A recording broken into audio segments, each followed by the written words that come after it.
Chapter 11 Don't Let Me Forget You, okay. You are listening at novelfull.audio. Bai's in real trouble. Shinji, hidden in the shadows, looked grim. He was shocked that the Umbu ninja chasing Shiro was originally meant to be watching him. At the training grounds, boom, star, another firework lit up the night. The Umbu ninja glanced upward, a smirk on his face. Meeting up tonight? You guys really know how to pick your moments. Almost got away with it. Bai didn't respond, just slowly backed away. Figures the village would be soft. Should treat you and that kid next door like the pests you are. That the Umbu ninja's voice was ice. Without another thought, Bai bolted, whoosh, disappearing into the trees bordering the field. Humph, that the Umbu ninja scoffed, ready to give chase, but just as he was about to move, he spun around, eyes fixed on the grass nearby. A figure in a fox mask was emerging. Who's there? Kunai in hand, the Umbu ninja was instantly on alert. No doubt about it, the masked figure was Shinji. He quickly checked that Shiro had gotten away, then focused on the Umbu ninja. He'd been around Bai lately, so if something went wrong with him, he was likely to get dragged into it. Besides, the Umbu ninja's words were dripping with malice. This guy was one of Danzo's route, and was watching him to cause trouble. If they caught Shiro, Danzo wouldn't let it go. He'd use it as an excuse to come after him. Boom, star, fireworks continued to burst overhead under the brilliant light. Shinji and the Umbu ninja faced off in the deserted training ground, a strange tension hanging in the air. Rustle, star, suddenly, a sound in the grass broke the silence. Both men reacted instantly. The root ninja hurled a kunai toward the noise. At the same moment, a little head popped up from the grass, an apple clutched in her mouth, big eyes wide with curiosity. Cheyenne. Shinji froze. The kunai was headed straight for the oblivious Cheyenne. Any second now, she'd be hit. He didn't hesitate, reaching out his left hand. In a flash, a yellow phantom erupted from his body, a massive skeletal arm extending from his hand. It snatched Cheyenne from the grass. Clang, star, the kunai bounced harmlessly off the skeletal arm protecting Cheyenne. Silence fell. All three of them, even Shinji himself, were stunned by what had just happened. Cheyenne seemed disoriented for a moment, then looked at Shinji, her face lighting up. Big brother? You saved me again. That the Umbu ninja's face paled as he stared at the powerful phantom. Just who the hell are you? Under the mask, Shinji was just as confused. What's wrong with me? Why Susanoo? She's got that magic bell. That he already regretted unleashing the Susanoo. Without thinking, the moment of shock broke, and they all moved at once. Cheyenne scrambled out of the bushes, dropping her apple, and ran to Shinji. The root ninja instinctively tried to flee, but Shinji's crimson Sharingan locked onto him. The Umbu ninja's escape was cut short. He froze, standing stiffly, like a corpse. Phew. Having trapped his opponent in an illusion, Shinji breathed a sigh of relief. Cheyenne grabbed his arm. I never got to thank you last time before you disappeared. Shinji deactivated the Susanoo, looking helpless. It seemed that seeing him use the Susanoo had broken the psychic suggestion he'd planted in Cheyenne's mind. Cheyenne kept asking, Big brother, what's your name? Are you a Konoha ninja? Can we be friends? Shinji tried to pull away. Cheyenne cut him off. I get it. You don't want to reveal your identity. I promise, I won't tell anyone. It'll be our little secret. Little secret? Shinji was speechless. Cheyenne pouted.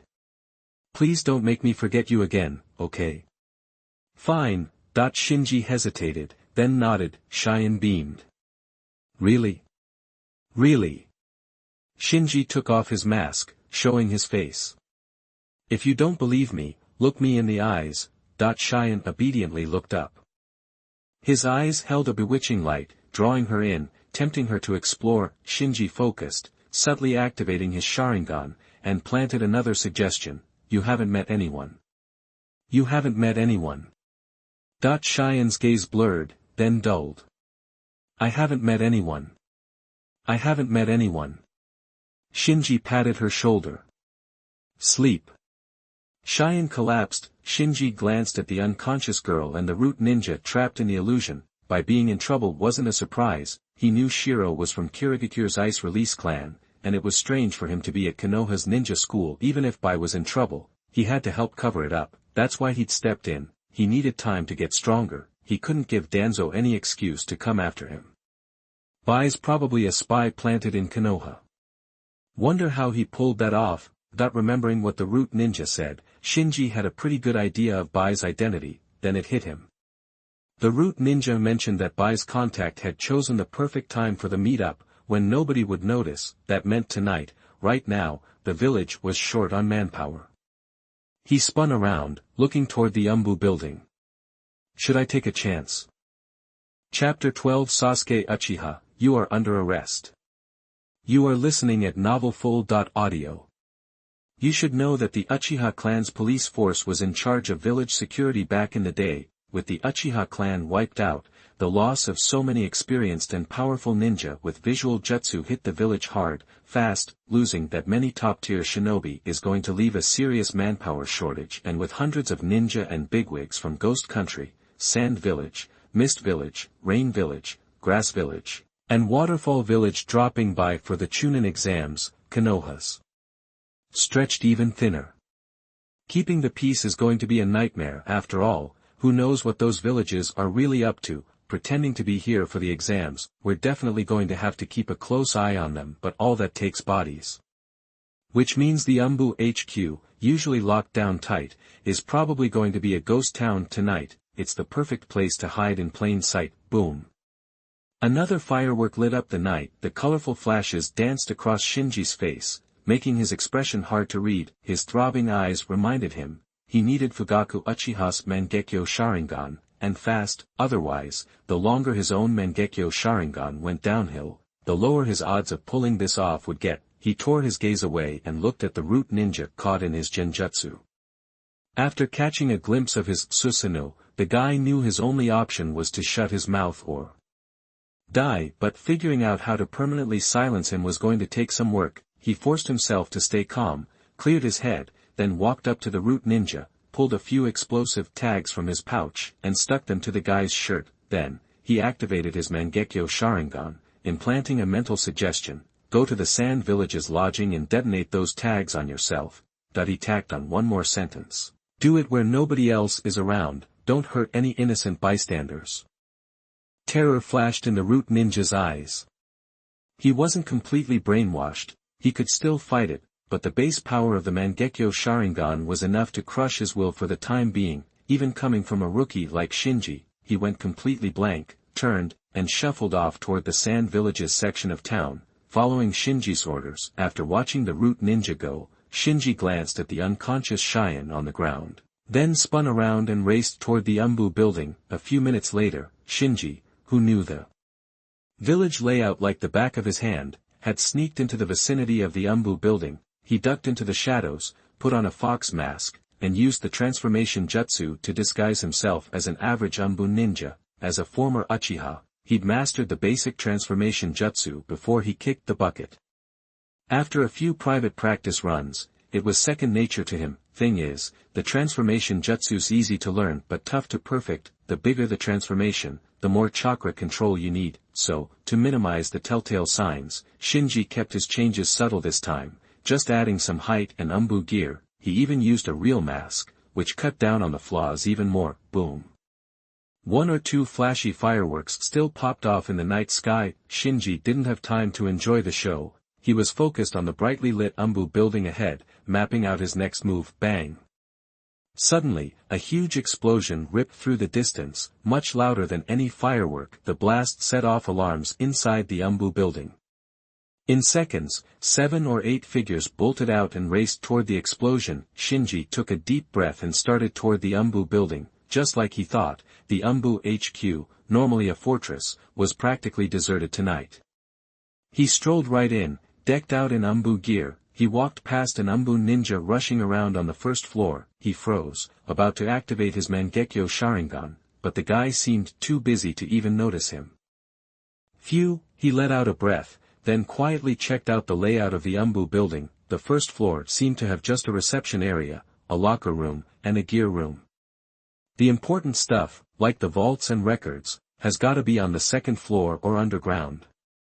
While he was thinking, he kept his eyes peeled, but after a quick search, he couldn't find any entrance to the underground, so he headed for the second floor. On the stairs, he passed an Umbu ninja in a dog mask coming down. They brushed past each other. Just when Shinji thought he was in the clear, the other guy stopped and asked, "Hold up, which squad are you with?" Shinji's heart jumped. He scrambled for an answer and blurted out, "Lord Danzo sent me to check on the sealed Sharingan." Danzo already took the Sharingan. Halfway through the sentence, Dogface Mask Umbu realized something was wrong. He snapped his hands into a seal and shouted, "Water release, water wall technique, slam." A huge jet of water slammed into Shinji. Even though Shinji was ready for anything, Dogface Mask's surprise attack still caught him off guard. He never expected the guy to move so fast and got blasted by the water. Seeing that Shinji had been hit, Dogface Mask Umbu sealed again, "Water release, water prison jutsu." The jet of water around Shinji started to change. Total concentration breathing, water breathing 7th form, piercing rain drop. Shinji, trapped in the water jet, had an idea. He activated his breathing technique. Using water breathing to connect with the water, he spun and twisted, bursting out of the water prison just before it closed. Then, he bolted for the window, yanking a bunch of explosive tags from his pouch as he ran. Seeing that Shinji had broken out of his water prison jutsu, Dogface Mask Umbu's face twisted. He sealed again, "Water release, water bomb jutsu." The water prison exploded, sending a rain of water droplets slicing toward Shinji. Almost at the same time, Shinji detonated the string of explosive tags he'd just pulled out. Bang! A huge explosion echoed through the Umbu building's hallway. Under cover of the blast and smoke, Shinji, soaked to the bone, smashed through the window and bailed out of the Umbu building. As soon as he hit the ground, pain shot through his back. No doubt about it, the explosion hadn't completely blocked the water bomb jutsu. He'd taken a few direct hits, but he didn't have time to worry about it. He kicked his breathing technique into overdrive, stopped the bleeding, and disappeared into the shadows at top speed. He'd already mapped out his escape route, so even though he was in bad shape, he didn't panic. When he reached a blind spot, he cancelled the transformation jutsu and tossed the fox mask, already cracked from the fight, into a small lake nearby. The lake water would kill any lingering scent. Whoosh!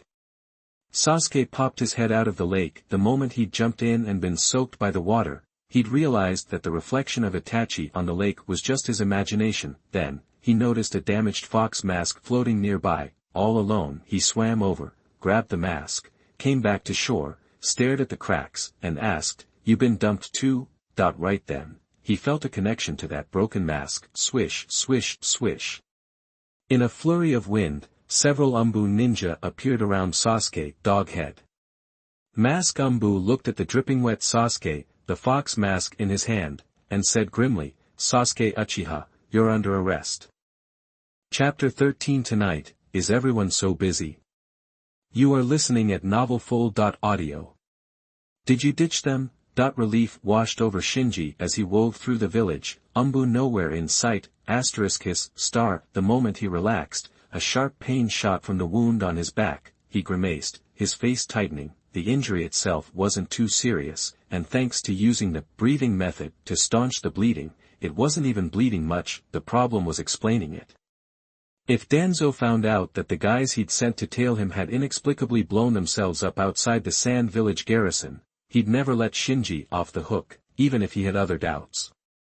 He'd never believe he didn't know something. Then, he wouldn't be able to hide the injury on his back at all. Connect that to the attack on the Umbu building, and he, the intruder, would be toast. Suddenly, he'd be facing charges of killing root members, trespassing on the Umbu building, everything they could pin on a Uchiha remnant. Damn, this was way too risky. Shinji sighed. He knew the risks going in, but he needed Fugaku's Mangekyo Sharingan too badly. He hadn't expected the dog-masked Umbu to be so damn sharp.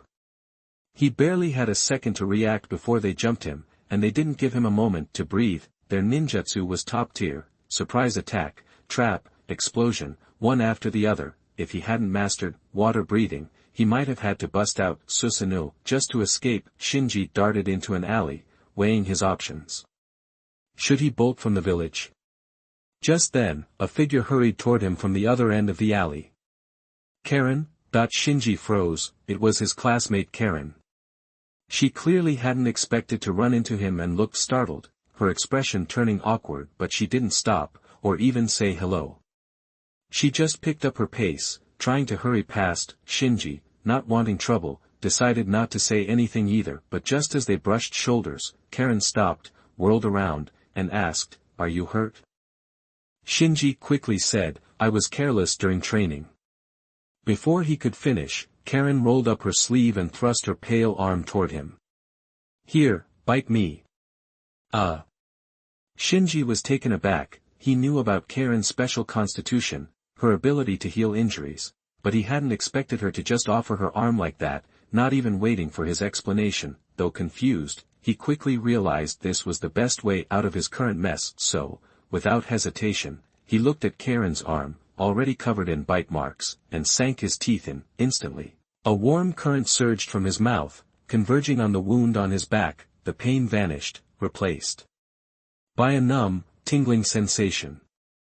"Thanks," Shinji said sincerely. Karen just nodded and hurried off.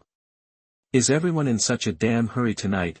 Shinji grumbled inwardly, watching her go. This unexpected encounter with Karen had solved his immediate problem, but there was no time to relax. He hurried back to his apartment, changed clothes, and burned the evidence. He checked the mirror in the bathroom, confirming that the wounds on his back had completely healed, leaving no trace. Then he sat on the bed, pondering. I still need an alibi. That if he wanted to clear his name completely, he needed someone who could vouch for his whereabouts, someone with clout who was easily fooled. Suddenly, he thought of Cheyenne, passed out in the training grounds. She was a shrine maiden from the land of demons, basically a head of state, someone even the Hokage would treat with respect. She also had no ties to the Uchiha, making her the perfect witness. So Shinji immediately headed to the training grounds. He found Cheyenne sprawled on the ground, snoring softly, drool glistening on her cheek. He nudged her with his foot. "Hey, wake up!" Cheyenne sat up groggily, rubbing her eyes. "Why did I fall asleep?" "How would I know?" Shinji shrugged, watching her face closely, trying to gauge her reaction. The Mangekyo Sharingan was a powerful tool for genjutsu, sure, but it depended on who was wielding it. Obito could use it to control the fourth Mizukage, but that didn't mean he could. Judging by Cheyenne's reaction, it seemed his psychological suggestion had taken hold. As long as he didn't reveal the Mangekyo Sharingan or Susanoo in front of her, these highly stimulating elements, it was just an ordinary meeting, and it wouldn't trigger her memories. He helped Cheyenne up and asked, "You're not from around here, are you?" Cheyenne puffed out her chest. "You should call me Your Highness." "Your Highness." "That's right." Cheyenne adjusted her robe, saying, "I am the priestess of the land of demons, Lady Cheyenne." As soon as she said it, her stomach rumbled loudly. Shinji thought, "Hungry, huh?" Cheyenne blushed. "A little." "Let's go, my treat, we'll get some barbecue." Shinji turned and headed out of the training grounds. Cheyenne trotted after him, asking curiously, "Why are you inviting me to barbecue?" "Do I need a reason?" Shinji said dismissively. Cheyenne quickly said, "You're not trying to be friends with me, are you? But since you're so sincere, I guess I'll reluctantly agree." Shinji glanced sideways at Cheyenne. He saw genuine surprise in her eyes, as if making a friend was a big deal. Damn, she must be lonely as hell. He couldn't help but feel a pang of guilt about using her as his alibi. Subconsciously, he picked up the pace. "Wait up. You haven't told me your name yet." Cheyenne kept pace, trailing Shinji like a little duckling. They soon reached the bustling neighborhood.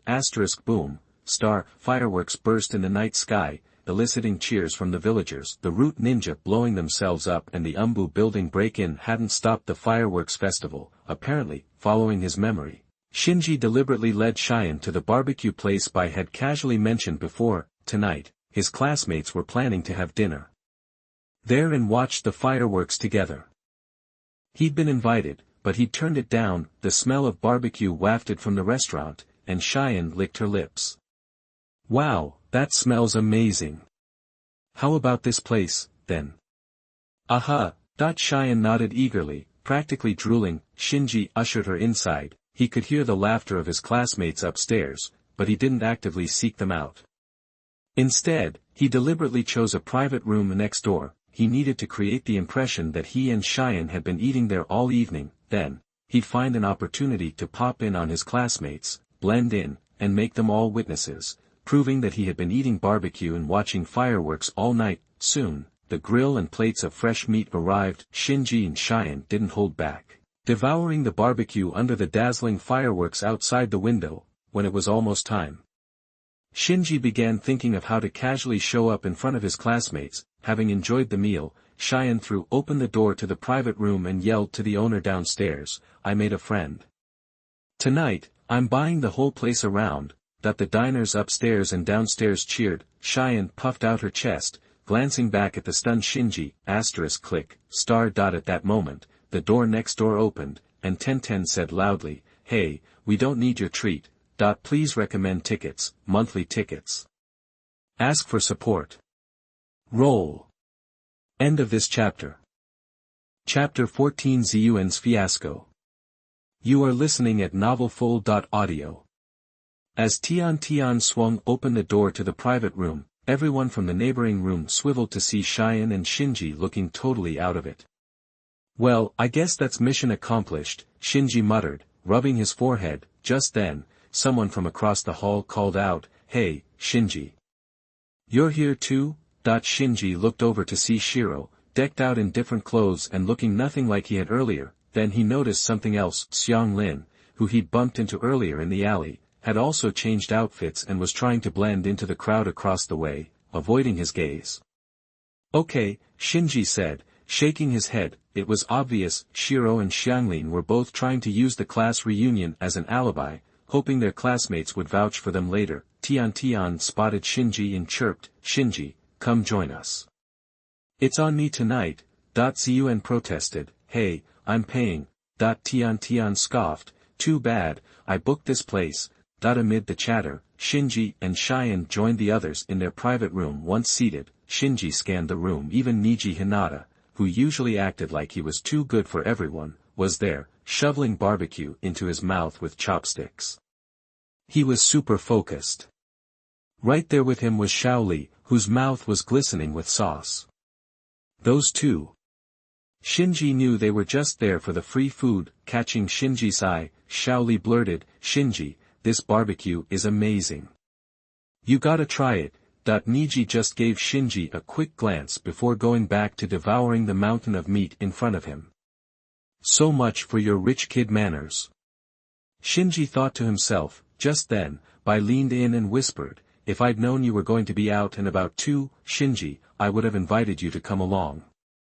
"It's cool," Shinji replied, shaking his head.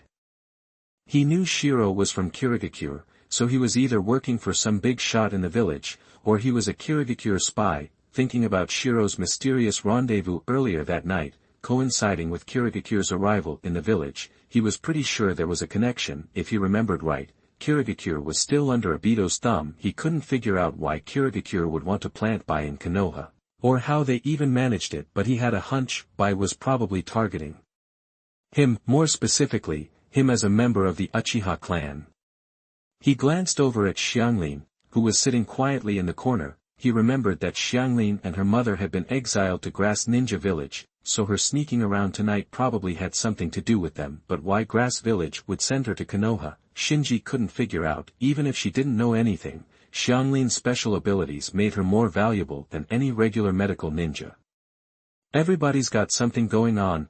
Shinji sighed inwardly. He knew Bai and Xianglin were up to something, but he wasn't about to expose them. As a remnant of the Uchiha clan, he wasn't particularly loyal to Konoha, so he wasn't going to go out of his way to protect or destroy anything. Besides, Bai and Xianglin had both been helpful to him. From that perspective, he had no reason to turn on them. And who knew?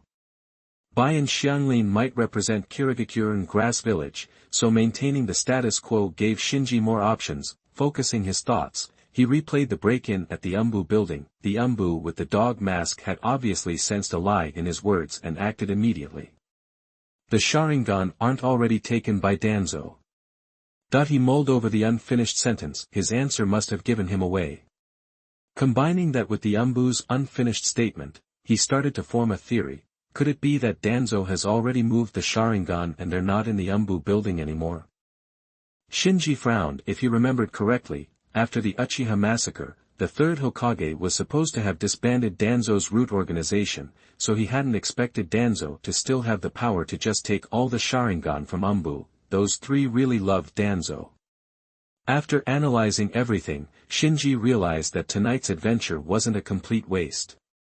At least he had a better idea of who had the Sharingan. Just as Shinji was lost in thought, Ziyuan and Tian started bickering again. Ziyuan puffed out her chest and said, "Let me pay. This isn't cheap." "Why are you fighting me on this?" Tian pouted. "I already said I'd treat. I always keep my word. Our family business may be small, but I can still afford this." The other students rolled their eyes at Tian's comment about her small business. Shinji started to say, "You too." But Bai grabbed his arm. "Just let them be. Let's focus on the meat." Shinji looked around and saw that none of the others were trying to stop the fight. They were all too busy stuffing their faces with barbecue. Even Niji, actually, Niji was the most intense of them all. All that physical training really worked up an appetite. Shinji realized they were right. Cheyenne was a priestess from the land of demons, practically royalty. She probably didn't even know what money was. The Tian family controlled nearly a third of the ninja tool trade in the land of fire. Tian had probably played with ninja tools as toys since she was a kid. If those two rich girls wanted to fight over the bill, let them. So Shinji joined the eating frenzy. Honestly, after all that excitement, he was starving. Even though he'd eaten earlier, he hadn't really had a chance to relax and enjoy the food. While he ate, he kept an eye on Bai and Xianglin. He had a feeling that things were going to get messy during the Chunin exams, and the forces behind Shiro and Xianglin would definitely be involved. If he played his cards right, he might be able to use the chaos to his advantage, and maybe even snag Fugaku's Mangekyo Sharingan from Danzo. In the end, Ziyuan was defeated in the rich girl showdown. Ziyuan never carried cash, and her guards always took care of the bill. So when it actually came time to pay, she was clueless. As they left the barbecue restaurant, Tian grinned at Ziyuan and said, "This place is great. I'll treat next time." Ziyuan didn't even get a chance to reply. Shaoli, who was burping loudly, leaned in and asked, "When's that?" The other students perked up. Even Shinji thought that having wealthy classmates was pretty sweet. "It's after midnight, so it's a new week. Please support the new book." Chapter 15. You are listening at novelfull.audio. Early morning, Uchiha Sasuke emerged from the Umbu building, his body weary. He'd been hauled in for questioning the night before and grilled by Umbu all night long. Trespassing on Umbu property, they'd charged. The thought still made Sasuke's blood boil. He didn't even know where the Umbu building was before that. Those incompetent village idiots let Itachi get away and now they're pinning it on me. It's pathetic. Inside the darkened building, two Umbu operatives watched Sasuke walk away. The one wearing an eagle mask hesitated. "Are we sure about letting him go?" The Umbu with the dog mask calmly replied, "He was probably framed." They'd checked for injuries, alibis, everything. Umbu had screened all the suspects last night. Sure, Sasuke was wearing an intruder's mask when they picked him up, but that wasn't enough to convict him. So who was it, then? Hard to say. The dog-masked Umbu paused. Word is, the root operative that got blown up by a detonating tag outside the Sand Village camp last night was sent by Danzo to keep tabs on Shinji Uchiha. The eagle-masked Umbu was taken aback, then immediately caught on. Someone's targeting the Uchiha survivors. That's the assessment from up top. Frame Sasuke overnight, assassinate the root agent monitoring Shinji. They're not even trying to hide their agenda. They're just testing whether Konoha trusts the Uchiha survivors.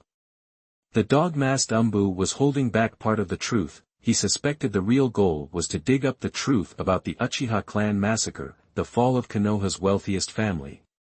The eagle-masked Umbu, no dummy himself, quickly realized it, and angrily spat out, "That's low. What do they think Konoha is?" The dog-masked Umbu sighed. The village still hadn't shaken off the shadow of the nine-tailed fox attack, and now they'd lost dozens of powerful Sharingan users from the Uchiha clan. On paper, Konoha was still one of the 5 great ninja villages, but inside these walls, they knew Konoha was running on fumes. That's why, despite everything that happened last night, the higher-ups hadn't called off the fireworks festival. They had to act like everything was normal. Ninja Academy. "You want to leave the village?" Iruka was surprised by Shinji's request. Shinji nodded. "Yeah, I want to use the academy break to go to the Land of Cats and contract with a ninja cat." The Land of Cats, Iruka considered it. The Land of Cats wasn't far from Konoha. They often issued tasks to Konoha, and were allies. Remembering the unique relationship between the Uchiha clan and the town of Cats, he checked his schedule. "Alright, I'll go with you the day after tomorrow." Shinji knew it was a kindness, but he still shook his head. "I can handle it myself, Mr. Iruka." After Shinji's insistence, Iruka agreed and issued him a temporary travel pass. With the pass in hand, Shinji immediately went back to his apartment, packed his bags, and left. Even though he'd created a lot of alibis last night, the root ninja who'd been monitoring him was dead. No one could say for sure Danzo wouldn't try to use it, so he was leaving the village not just to prepare for acquiring Fugaku's Mangekyo Sharingan, but also to test Danzo, to see if the old Warhawk would strike in retaliation for the root ninja's death. If he stayed in the village, he'd be cornered. Once Danzo made his move, he'd either be captured without a fight or be forced to fight. But outside the village, even if Danzo ordered an attack, it was unlikely he'd send a Jonin-level ninja to hunt down an 8-year-old academy student. So, even in the worst-case scenario, Shinji could take out whoever Danzo sent and then defect. That's why he was acting so fast, arriving at the village gate in short order. Inhale, calmly, Shinji approached the checkpoint. If Danzo planned to attack, this would be the place, but when he showed the temporary pass, the ninja at the checkpoint simply gave him a brief once-over and waved him through. That was easy. That he couldn't believe it until he'd left the village. All his planning, all his countermeasures, rendered pointless. A simple pass from Iruka solved everything. Could Danzo be planning something more subtle outside the village? Shinji stayed vigilant. Never overestimate Danzo's sense of fair play. The guy had no morals. Afterward, he unfolded a map and reconfirmed the route to the Land of Cats. Putting the map away, he took a breath. Here we go. This trip was going to be a decent hike, just enough to practice the breathing method. Developing his body with the breathing method would give him more control over his power. In the Demon Slayer world, the fragile bodies of ordinary people limited the breathing method. Even mastered to the extreme, with the fabled marks, it was still just an extreme squeeze on the body. A forced improvement at the cost of one's life. The ninja world was different. Thanks to chakra, ninjutsu, secret techniques, and even bloodline limits, ninjas were physically stronger than ordinary people. Therefore, the ceiling for breath users in the ninja world was far higher than for the swordsman in Demon Slayer. With a muffled thud, Shinji shot off towards the Land of Cats like an arrow from a bow. What would take an average person 3 or 4 days, he covered in half a day with the aid of the breathing method. And as he walked the streets of Cat Town, all the ninja cats stopped and stared at him, focusing on the Uchiha fan emblem on the back of his jacket. The Uchiha clan had always been partners with Cat Town. From contracting ninja cats to custom-made ninja tools, they had a long-standing partnership, so it shouldn't be unusual for an Uchiha to show up in Cat Town. But Shinji's arrival today was different. He was the first Uchiha to set foot in the Land of Cats since the Uchiha clan massacre. Chapter 16 Baking. You are listening at novelfull.audio. While the ninja cats were watching Shinji, he was busy checking them out too. Cat Town was built in an abandoned city, so it still had some of its old structure. Shinji didn't know much about the place since the previous owner had never been there. Arriving, he realized it was nothing like he'd imagined. The streets weren't just packed with ninja cats coming and going, but also all kinds of shops, flashing neon signs, and people yelling. He even spotted a hair salon, a poster of a fancy white cat hung in the window. advertising a special deal with coupons. Whoa. Shinji was at a loss for words. After wandering around, he found a ninja cat who specialized in selling information. Meow, the fat raccoon cat on the wooden pier said lazily, then held out a paw to Shinji. Shinji blinked. Huh, that the cat glanced at Shinji. Even if you're an Uchiha, you gotta pay for info around here. Shinji pulled out 500 yen and put it in the cat's paw. The cat took the money, then held out its paw again. Not enough. Shinji was speechless. You jerk. It's just for information. 500 isn't enough. The cat looked righteous. Info costs 1,000, period. Even for your clan head. So, what do you want to know? Shinji didn't bother arguing. I need to find a ninja cat who's good at stealth, preferably one who knows some medical ninjutsu. High standards. The cat perked up, rubbing its paws together, and started listing the stealthiest cats in town. Stealth was basically a ninja cat specialty, so there were plenty of them, but cats who knew medical ninjutsu were rare. Even in cat country, there were only a few who fit the bill. Cyclops, Mitsuha, and Yukimaru. After saying goodbye to the cat, Shinji wandered around, thinking about the three candidates. Of the three, Cyclops was the most famous. He'd signed a contract with a jonin in the Uchiha clan, but had recently been let go. Mitsuha was next, with average strength and experience. Yukimaru was supposedly just a kitten, with no combat experience or contract with any ninja. He was the least known. Shinji wanted to contract with a ninja cat to steal Uchiha Fugaku's Mangekyo Sharingan from Danzo's root base. This was a Black Ops mission. Being famous wasn't necessarily a good thing, so he decided to meet Yukimaru, the one who hadn't signed a contract. Following the address the cat had given him, Shinji eventually found Yukimaru's place in a narrow alley. It was a rundown shack, with noises coming from inside. He checked the address. 33 Jukuracho. This is it. Shinji went up and knocked. The door opened, and a little black cat looked him up and down. The Uchiha clan. Shinji nodded. Are you Yukimaru? The black cat perked up. Yes, I am. You. The beloved of the night. The elf under the moon. Ghost. Shadow domination. Maru. The little black cat wasn't very big and still had a kid's voice, but he was trying to act all grown up, which was kind of funny. Shinji just told him what he needed. Yukimaru launched into a practice speech. Good question. I'm not just good at 10 kinds of ninjutsu, but also mastered medical ninjutsu, and what? Yukimaru didn't answer, just made a hand seal with both paws, whoosh, star. Instantly, he disappeared into the shadow beneath him, leaving only a faint shadow on the ground. Shinji was stunned. What the? Yukimaru emerged from the shadows, looking proud. Heh, this isn't just any ninjutsu. Shinji's eyes lit up. You're the one. I want to sign a contract with you. Hold your horses. Yukimaru waved a paw in front of Shinji's face, then he opened his paws, looking important. I, the great you, Knight's beloved, Moonlight Elf, Ghost, Shadow Dominator, Maru, destined to be famous in the ninja world, can't just sign a contract with any ninja.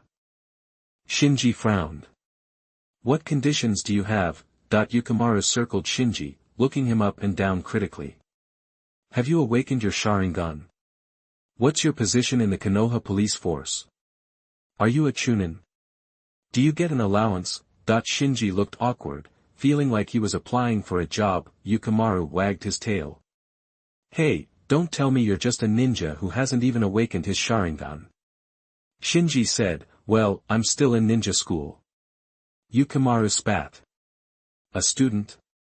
How much is that gonna pay? Just then, an orange cat came over with a case of sake and put it in front of Yukimaru. Hey, Briquette, this is the sake your dad ordered yesterday. When are you gonna settle the bill? Yukimaru, who'd been so high and mighty, froze. He ordered another case. The orange cat sighed at Yukimaru. Hey, Briquette, don't say I don't look out for you, but that tab can't wait any longer. I'll give you 3 more days, max. And tell your mom to hurry up and pay me for those hair buns. The orange cat shook his head and left. Yukimaru froze, then looked at Shinji nervously. Actually, I don't know that cat. I don't understand anything he says. Shinji nodded. I see. Briquette. My name is Yukimaru. Shinji nodded seriously. Okay, Briquette. Yukimaru covered his face and gave up correcting Shinji. Shinji craned his neck, peering into the room behind Briquette and seeing several ninja cats inside. A fat female cat with curly hair was playing cards with some other females. A black tomcat lay drunk on the couch, surrounded by empty sake bottles. In the corner, some black and white kittens were playing with balls of yarn. Shinji withdrew his gaze. Family situation. Briquette nodded helplessly. Life's tough. Shinji confirmed again. You know medical ninjutsu. Briquette was honest. Basic stuff, yeah. Shinji asked again, what was that move you did just now? Briquette told the truth. Shadow diving, but I'm not very good at it yet. I can barely use it at night or in dark places with shadows. Bloodline limit.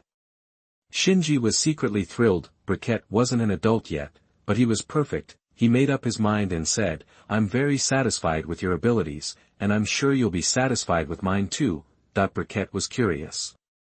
What are your abilities? Shinji casually pulled out a bankbook. Chapter 17 The Last Ninja Cat Ryu Uchiha in the Ninja World. You are listening at novelfull.audio. After a while, Shinji left the alley. Satisfied, he paid a one-time contract fee of 50 yuan for Briquette and a hefty salary for each channeling. Of course, he had conditions. Briquette couldn't reveal any information about him to anyone, not even other ninja cats. Also, as long as Shinji was alive, Briquette couldn't sign a psychic contract with any other ninja and had to serve him exclusively. Having dealt with Briquette, Shinji didn't leave Cat Town right away. He met with Cyclops and Sanhua again, then went back to the raccoon cat who sold information. This time, he held out 1,000 yuan. I've seen everyone you mentioned, and I'm not happy with any of them. If you want to earn this money, introduce me to someone really powerful. The raccoon cat stared at the money. You're not even satisfied with Cyclops. That dude's a hardcore cat who fought in the Third Ninja War against elite ninja from the Stone Village. Too ugly. The raccoon cat reluctantly looked away from the money. After thinking for a moment, it said, Princess Fengji. Shinji asked, Princess? Specializes in wind style. The raccoon cat gave him a knowing look. Shinji was surprised. The Uchiha clan are generally good with fire style and ninja tools, so they work best with ninja cats skilled in wind style. Wind helps fire, and if they understand each other well, they can easily perform combined ninjutsu, greatly increasing its power. So, wind-style ninja cats are very popular among Uchiha clan ninjas. While Shinji was distracted, the raccoon cat snatched the money, pulled a poster from its bag, and tossed it to him. Shinji looked at the poster. The model was an elegant white cat with a refined air. The more he looked, the more familiar she seemed. He suddenly realized that this white cat was the white cat model in the hair salon ad he saw earlier. Is she Cat Town's princess? Shinji looked up, but the raccoon cat was gone. Did he bolt? Shinji frowned. I didn't know there was a princess in the land of cats. Briquette was meant for covert operations and couldn't be exposed. To cover that up, he had to contract another ninja cat. So, he didn't dwell on it and headed to the address on the poster to find Princess Fengji, who was filming a commercial. Seeing Shinji approaching with her poster, Princess Fengji said aloofly, Want to sign another contract? Geez, it's tiresome being chased by admirers. She strutted over to Shinji. Then, she opened a box of ink pads, pressed her front paws into the ink, and stamped the poster in Shinji's hand. Looking at the faint paw print, Shinji looked strange.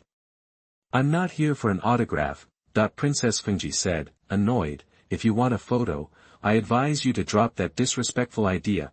Shinji was done with the nonsense. Are you really the princess of the land of cats? Princess Fengji replied proudly. Besides me, is there another ninja cat in Cat Town as perfect as I am? Shinji thought, this cat's a big deal. It might not be easy to contract her. Then he figured, contracting this famous ninja cat would be a good way to conceal Briquette's existence. Perfect, so, he threw out the contract. I want to sign a contract with you. Fill in whatever price you want. Name your conditions. Princess Fengji, who'd already turned away, stopped and gracefully approached the contract. After finishing up with Princess Fengji, Shinji took the contract and secretly sighed. From now on, I'm the last cat slave of the Uchiha clan. Uchiha, I mean the last ninja cat Uchiha. Itachi contracted ninja dogs, and is the representative of Uchiha Ninjaryu. Sasuke will either play with snakes or eagles in the future, so Shinji is indeed the last ninja cat Ryu Uchiha in the ninja world. Having done what he needed, Shinji didn't stay in Cat Village, nor did he visit the cat matriarch. He just restocked on ninja tools and explosive tags and returned to Konoha at full speed. The point of leaving the village was to contract a ninja cat and see if Danzo would make a move, not to defect.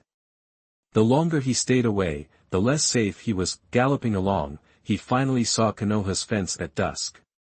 Huff, huff. He bent over, hands on his knees, panting. Maybe it was because he had chakra, but the endurance of his beginner's breathing technique was much better than the swordsman in his memory fragments when they first learned it. Looks like the stronger the practitioner, the higher the potential of the breathing technique.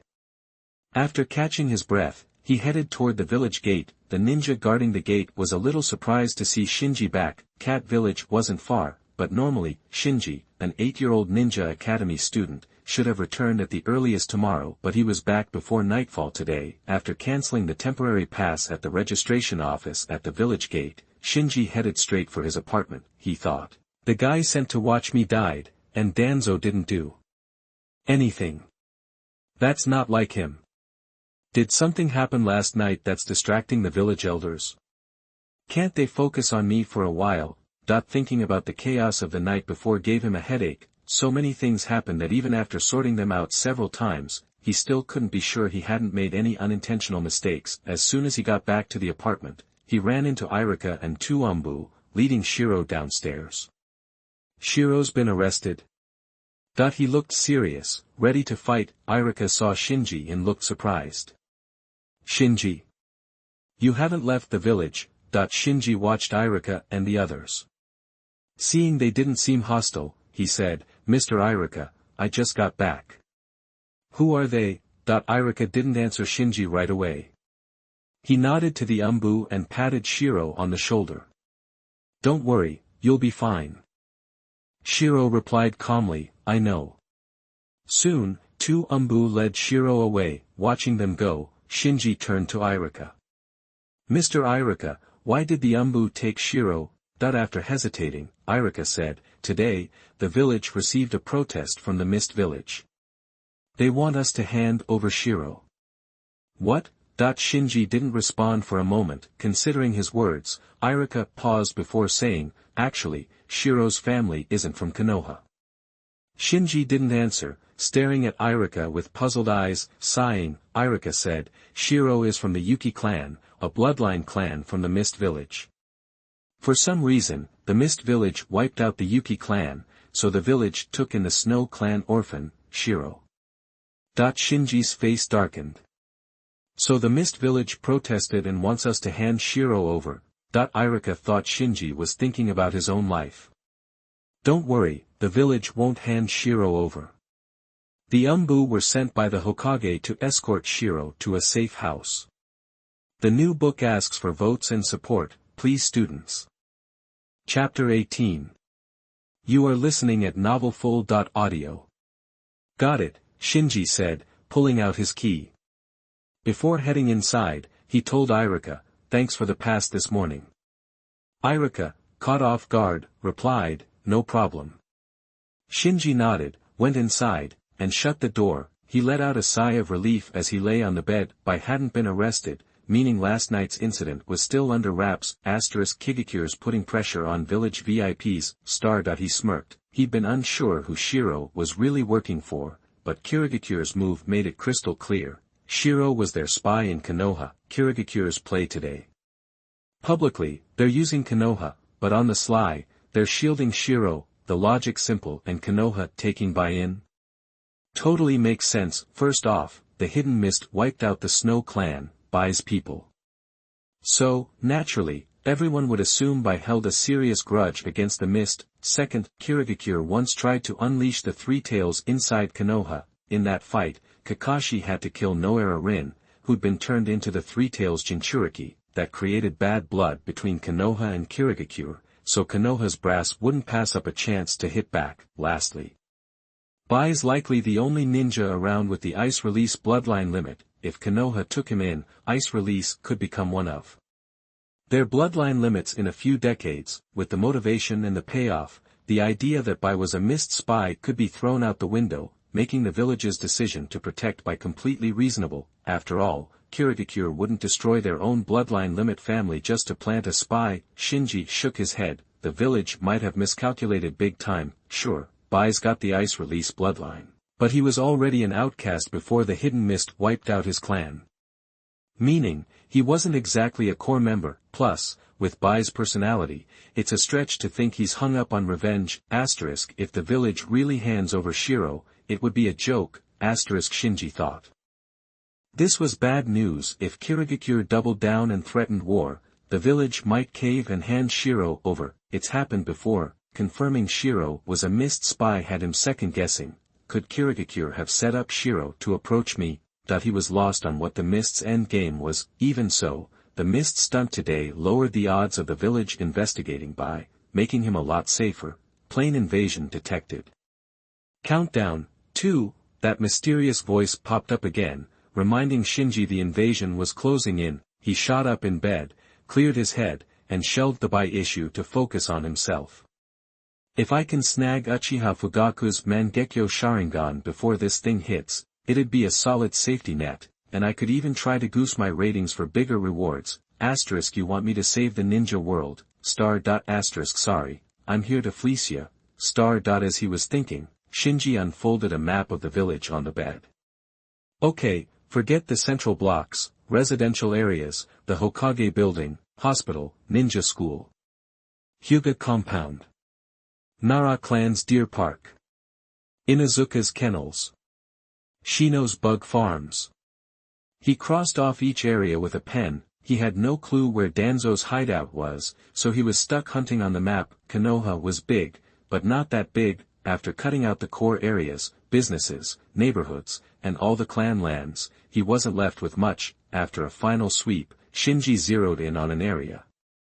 Root's base. Here, that he was skeptical. This spot was way too close to the Uchiha clan.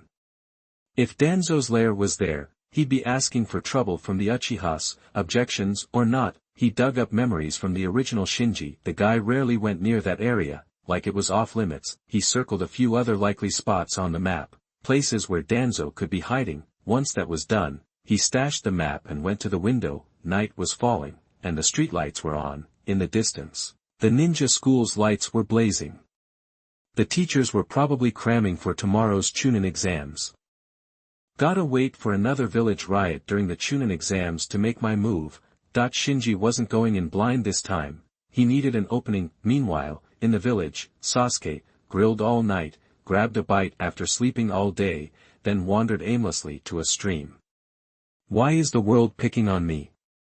He thought, rage still simmering from the night before. His gaze fell on a figure across the water. He recognized him, Naruto Uzumaki, the fox demon kid from the ninja school, a guy he'd never cared about. The other kid looked to be in the same boat, night already, but still wandering around instead of going home. Maybe they were in the same spot. Naruto saw Sasuke too. They just stared at each other across the stream. Then, Naruto walked to the bank, scooped up a flat stone, and chucked it towards Sasuke. Plink, plink, plink, star. The stone skipped across the water, sailing towards Sasuke. Sasuke reached out and snagged the stone out of the air. Naruto grinned and waved. How can he be so happy when everyone hates him? Sasuke wondered, but he felt like the other kid's smile was rubbing off on him, lifting his mood.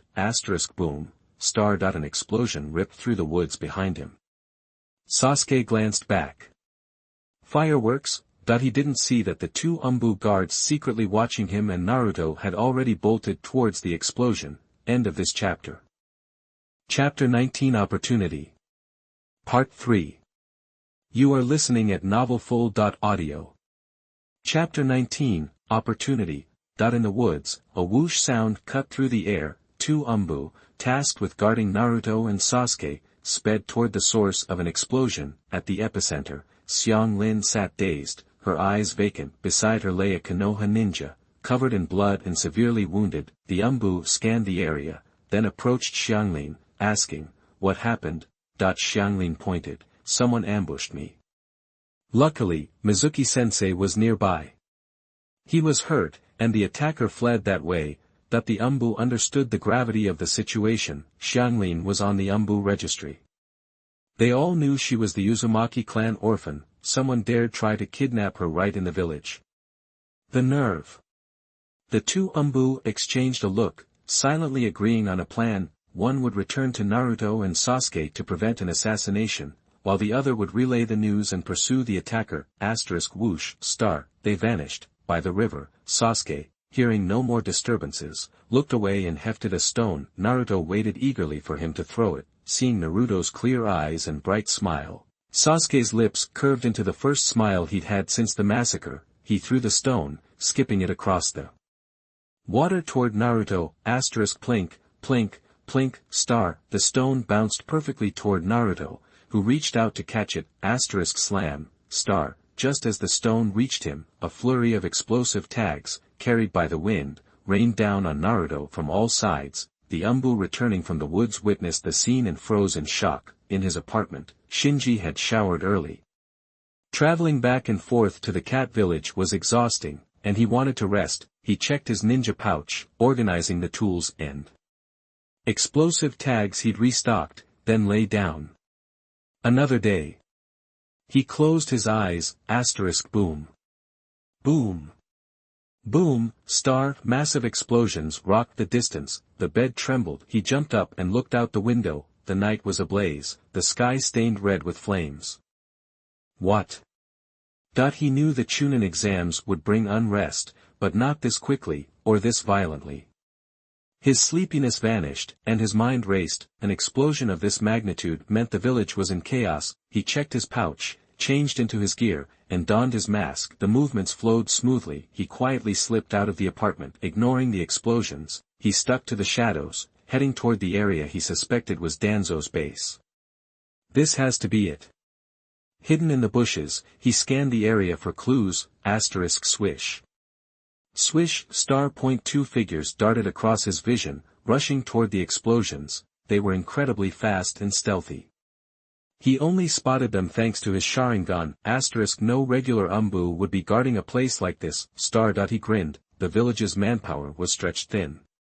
They wouldn't waste resources on an area with no strategic value. Besides, those two were too fast to be ordinary Umbu. It was more likely they were Danzo's direct subordinates. Which means his base is probably here. His joy faded quickly. Danzo's team might be small, but they would be elite. Storming the base would be harder than storming the Umbu HQ. Umbu had to protect the village and would be reassigned to deal with threats in the village. Danzo's route wouldn't. Despite Danzo's claim of protecting Konoha from the shadows, he'd often stood by during crises. Those two root members were probably just investigating the incident. Shinji crept through the grass, carefully hunting for the entrance to Danzo's lair. His pupils narrowed. In the distance, Danzo emerged from an old building with 4 subordinates, heading toward the explosion. That's it, star. That had to be the entrance. He was puzzled. What was so important that even Danzo couldn't sit still? He shook off the thought. Focus on your own mission. Konoha could handle its own problems. He, an Uchiha remnant, didn't need to worry about it. He bit his finger and made hand signs. Summoning jutsu. Bang! A cloud of smoke cleared, revealing the confused Kobold. Shinji, why'd you summon me so late? It whispered. Shinji explained his plan. Kobold's eyes widened. Are you crazy? This is way too risky. It couldn't believe Shinji's guts. He was just a student, not even a ninja, yet he dared to sneak into Danzo's base. Shinji shook his head. This is the best chance we'll ever get. If we miss it, we might never have another one. He asked, are you scared? Kobold scoffed. Hey, I'm the great ghost of Cat Village. Darling of the night. Elf under the moon. Ghost. Shadow Master. Maru. Scared of this? Shinji asked, then why are your legs shaking? Cobalt stammered. I'm excited. Shinji glanced at the base in the distance and reassured him. Don't worry. I'll try to avoid a fight. If we have to fight, I'll distract them and create an opening for you. Fine. Cobalt nodded, performed the transcendence technique, and disappeared into Shinji's shadow. Chapter 20 The Roar of the Beast Over the Village. You are listening at novelfull.audio. Shinji wasn't rushing. After waiting to make sure Danzo was long gone, he used the transformation technique to grow taller, changed into Umbu gear, and took off towards the root base. The base was underground, no doors or windows, just a hidden entrance beneath a rundown building. This meant the only way in or out was guarded around the clock by root ninjas. Shinji had already thought of this, activating his Mangekyo Sharingan before the raid. When the root ninja at the entrance spotted him and demanded identification, he immediately used a genjutsu, taking control. Take me to Danzo's secret vault. He commanded. The ninja, caught in the illusion, froze, his face contorted in struggle. What? Shinji was surprised. He'd never formally studied genjutsu, and no one had taught him how to perform it, but the raw power of the Mangekyo Sharingan had always been enough. He'd never failed. He realized he was facing someone strong, maybe even trained to resist illusions. A chill went down his spine. He intensified his Mangekyo Sharingan. Take me to the secret vault. The increased power finally broke through. The root ninja became a puppet, moving towards the base. Shinji, in his Umbu disguise, followed close behind, acting like a comrade. The inside of the root base was bigger than he'd imagined. After a long spiral staircase, the space opened up. Whoa! Even prepared, Shinji was stunned. He was looking at a huge bottomless pit, like a building extended into the earth. Each level had rooms carved into the rock, connected by spiral staircases and cable bridges. Just looking at it made him feel oppressed and scared. Keep going. Shinji urged. The root ninja, still under his control, took another step. Shinji planted explosive tags at key points along the way. Deeper and deeper they went, the light growing dimmer. The dark cableway underfoot felt like a path to hell. Shinji fought down his unease, scanning his surroundings. Finally, after navigating the complicated stairs and walkways, the puppet ninja led Shinji to a gate. Is this Danzo's secret vault? Shinji asked. The ninja nodded. Shinji backed away to a safe distance. Open it. He ordered. The ninja stepped forward and opened the door. In the dim light, Shinji could see rows of shelves inside, but from this distance, even with his Mangekyo Sharingan, he couldn't make out what was on them. He paused, thinking. Are there traps inside? I don't know. The root ninja shook his head. You go in first. Shinji commanded. The ninja stepped into the vault without hesitation. Chi. A flash of electricity arced across the floor, engulfing the ninja. A scream of pain echoed through the passage. At the same time, red warning lights flashed throughout the base, followed by sirens. Shinji whirled around, shocked. Swish. The ninja, still smoking from the shock and barely able to stand, threw a kunai at him. Shinji didn't waste time.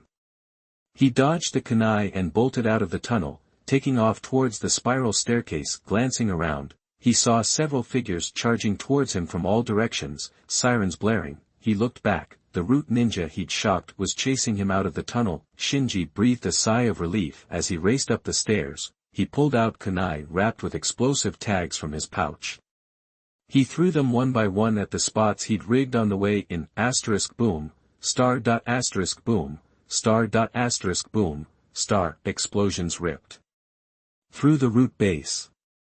Is he crazy? Damn it, stop him. Bastard. The root ninjas hunting Shinji were furious. The downward structure of the base was supposed to keep enemies out, but it couldn't withstand explosions inside. One mistake and the whole thing could collapse, burying everyone alive. seeing Shinji attacking the rock walls with explosive tags. Some of the root ninjas abandoned the chase to perform Earth-style ninjutsu, reinforcing the structure. Shinji was terrified too, but with Susanoo on his side, he figured he could survive even if the base collapsed, so he became even more reckless, pulling more tags from his pouch. Stop! That the root ninjas were panicking, too many explosions and the whole place really would come down, they wouldn't just lose the base, no one would get out alive. So, the remaining pursuers froze, afraid to provoke Shinji further. Shinji stopped setting off tags. Instead, he fully engaged his breathing technique, sprinting up the spiral stairs under the root ninja's furious glares. Reaching the surface entrance, he slapped explosive tags on the walls before blasting out. Boom, star flames engulfed the entrance, collapsing the surface buildings. Shinji looked back as he ran. No one was chasing him, but he still didn't dare to let his guard down. He dove into the undergrowth. After reaching a relatively safe distance, he lifted the transformation technique and removed his mask. It's up to briquettes now. Shinji stared at the root base, his expression serious. While he was running away, briquettes, the coal ball, had quietly slipped into the shadows and hidden outside the vault. That's why he'd abandoned the vault, even though it was within reach. It has to work, that he prayed silently. Danzo being gone, the base being empty, an opportunity like this wouldn't come again anytime soon. If he failed now, getting back in with a fortified base would be even harder. Roar, star. In the distance, a sudden roar echoed, a terrifying animal scream reverberating across the village. Shinji turned, stunned. The Ninetales,